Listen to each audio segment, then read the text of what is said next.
Bagong-bago po ito. Hindi pa nagamit na nagtatak. Pag nagamit na yan, may mancha na ng ink. Unang gagawin natin, takan natin ito. Salat. Patuyuin ng konti. Para lang madulas surface niya, madaling pumasok. Yung ink, nakaset na po ito. Print na lang. Tapos babalik. Para may karga ulit.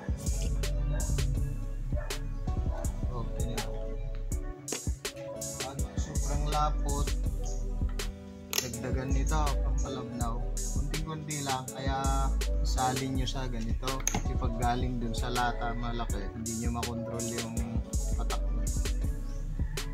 Ang ano lang, pag maramihan na, mas marami yung ilalagay. Pag ano muna, konti-konti lang at ganyan, tataas para malagyan yung ibabaw, ganun lang. Check natin kung pumasok na gusto yung cup. Tuloy-tuloy na kayong mag-print. Pwede nyo ibabang ganyan. Lagay yan. Balik-balik lang. Ayan. Ganun lang po kabilis. Ito na yung tatak. Ayan na siya, ayan yung maliliit na partes. Okay. Yung sa malaki, ayan. Yun yung tatak niya. Dali na lang po. Ganun lang kasimpleng mag-print. Ayan sila.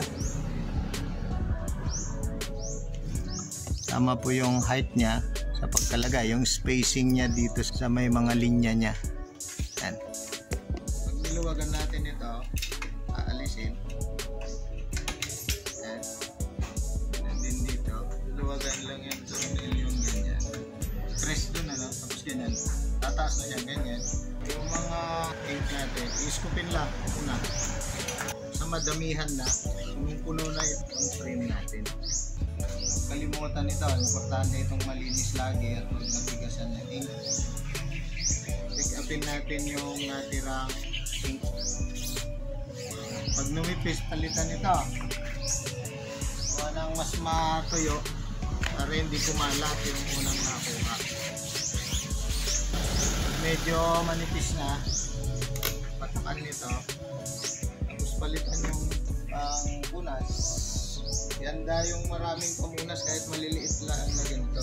Pag gamitan ng malaki agad kasi ikakalat niya doon. Pwede yung putol-putulin na ganito. Pag natayo ang ganyan, palitan ulit. Yan lang mas maganda.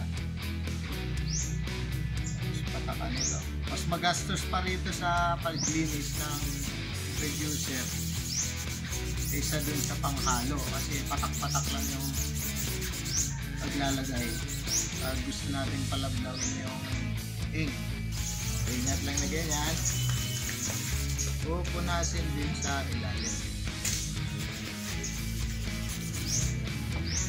Ulit-ulitin lang po yan hanggang sa luminis siya ng stop.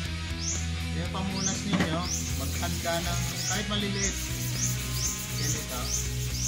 Tapos pag paano na siya, dumi na, palitan ng mas bago. Pwede pa rin ulitin yung mga pamunas pag ano na, pag natuyo na sila. Kasi pag basa, syempre